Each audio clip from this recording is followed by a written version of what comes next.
फार्माकोथेरेपेटिक subject के chapter 1 से अगर एग्ज़ाम में एविडेंस बेस्ड मेडिसिन के क्वेश्चन आ जाएँ तो आप उसका जवाब कैसे देंगे, मैं इसके बारे में बताऊंगा। एविडेंस बेस्ड मेडिसिन के बारे में जानने से पहले आपको ये जानना होगा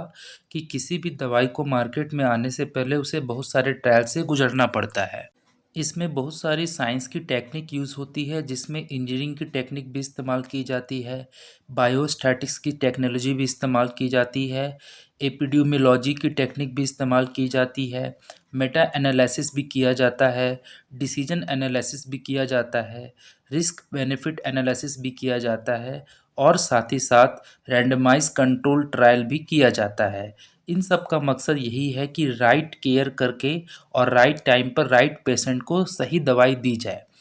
तो अगर बात की जाए कि एविडेंस बेस्ड मेडिसिन, तो इसमें वही सारे पॉइंट हैं जो मैंने आपको बताएं कि ये एक इंट्राडिसिप्लिनरी अप्रोच है, जिसमें साइंस के बहुत सारे टेक्निक, जिसमें engineering, biostatic, epidemiology, Meta analysis, decision analysis, risk benefit analysis और रैंडमाइज कंट्रोल ट्रायल किया जाता है ताकि दवाइयों का सही उपयोग हो सके। एविडेंस बेस्ड मेडिसिन के 5 स्टेप्स होते हैं। पहला होता है जनरेट क्लिनिकल क्वेश्चन, यानी कि क्वेश्चन को अराइज करना और उसके आधार पर अपने जितने भी प्रोसीड्यूर हैं उसे तैयार करना। दूसरा होता है फाइंड बेस्ड एविडेंस, जो क्वेश्चन पूछा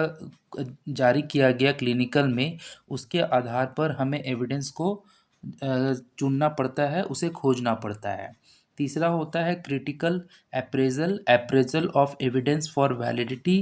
एंड यूजफुलनेस, यानी कि इसका अर्थ ये हुआ कि जो भी अप्रेजल है उसके एविडेंस को तैयार करना, उसकी वैलिडिटी को ध्यान रखना और उससे किस तरह से हम फ़ायदा उठा सकें उसके आधार पर रिपोर्ट तैयार करना। चौथा होता है अप्लाई द एविडेंस, जो एविडेंस आपने प्राप्त किया है उसे आप अप्लाई करें। इसके अलावा application of result in clinical practice, जो क्लिनिकल प्रैक्टिस हुई है दवा की उसको एप्लीकेशन करना यानी अनुप्रयोग करना और उसके रिजल्ट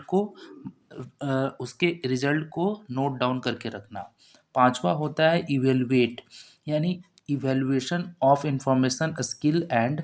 ईबीएम, यानी कि एविडेंस बेस्ड मेडिसिन प्रोसीड्यूर, जो भी आपने सीखा चारों स्टेप्स में उसको इवेलुएट करना, उसके इंफॉर्मेशन को, उसके स्किल को एक कागज़ में या किसी भी